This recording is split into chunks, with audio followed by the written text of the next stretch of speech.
Hi, it's Kyle Rudolph, tight end of the Minnesota Vikings, and you're watching Del Marva Live. Looking forward to talking to Kyle. He is a big guy. He is. He's a big guy. Okay, take a look at this picture. What do you see? It's a dog, right? It's a dog. But look a little closer at his paws, and in between them, you'll see the shape of a heart. See it? I see it. There it is. And that's the first thing Kristin Mallory Hooks of Newark, Maryland sees. In fact, she sees hearts in some of the most unusual places. She says that's because hearts happen everywhere. Trees, sidewalks, even miso soup. For Kristin Mallory Hooks, hearts happen everywhere. They sort of pop out at me. I'd never go out looking for them. But Kristin manages to find them in the most unusual places. I have one heart that I remember was the first one, and it was a Dunkin' Donuts trash bag. Originally from Salisbury, Kristin started taking the pictures in 2003 when she lived in Boston. It wasn't until she was visiting friends in Salisbury that it was suggested to her she take the hobby a step further. So she booked her first showing.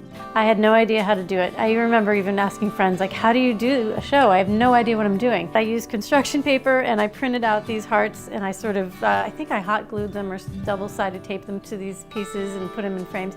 Kristin's hearts caught on, and her inventory continues to grow.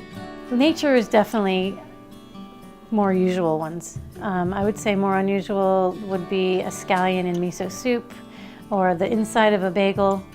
That's a big one. There's another one called Receipt, and I found it in Giant parking lot with my dad when I was visiting also. And it's Uncle Sam pointing at you.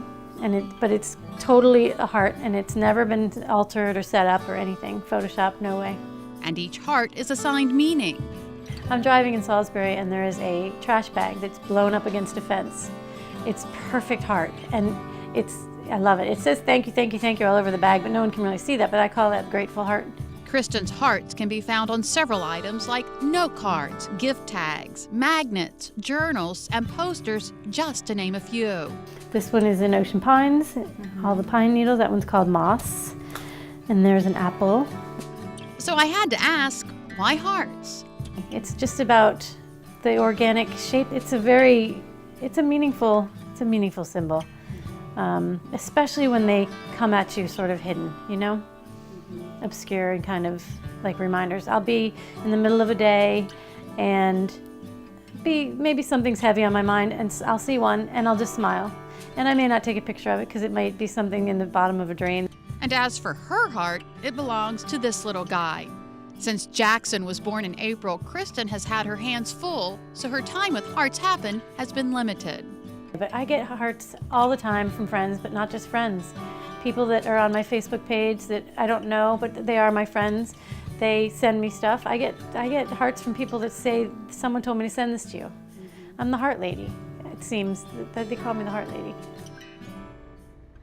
And Kristin told me that I would probably start seeing hearts too now that she brought it all to my attention, and wouldn't you know it, I did. That very night I got home from work and found this on my sidewalk. That very night, it's a leaf that fell from one of my trees, and you can see the heart shape in the leaf. I think I'm going to call it Home is Where the Heart Is. And of course I took a picture of it and sent it to Kristin right away. Wow. You're going to start seeing them too. I got a funny feeling I am. That's remarkable. And like Kristin said, people are always sending her pictures of hearts. She hopes to one day compile all of those pictures into a book. And if you would like to learn more about Hearts Happen, including where you can find the items, go to our website, delmarvalife.com. Well, it didn't take long for Minnesota Vikings tight end Kyle Rudolph to win the hearts of football fans. And with only a couple of years into his career, he's already a huge name in the league. We talked with Kyle about the hard hits and fears of head injuries. Plus, his mom joins the conversation to talk about how family and football go hand in hand. And when it comes to football food, nothing hits the spot better than a big old meaty sub. And today, we're in the kitchen learning to make some classics. But first, as the weather cools down, maybe you're planning a trip to soak in some sun. Well, Dr. Oz has more on what you should keep in mind when you're traveling. If you're traveling across time zones, you don't want to be out of kilter when you get there. Jet lag occurs because our biological clock doesn't match our destination. So here's what you can do. Start adjusting to the new time zone a few days ahead.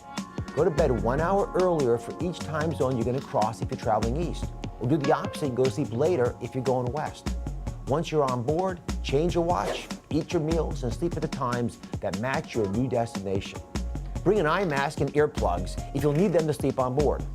Avoid alcohol and caffeine.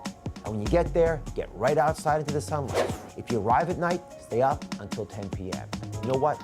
You'll be acclimated in no time at all, and everyone else will be jealous of you.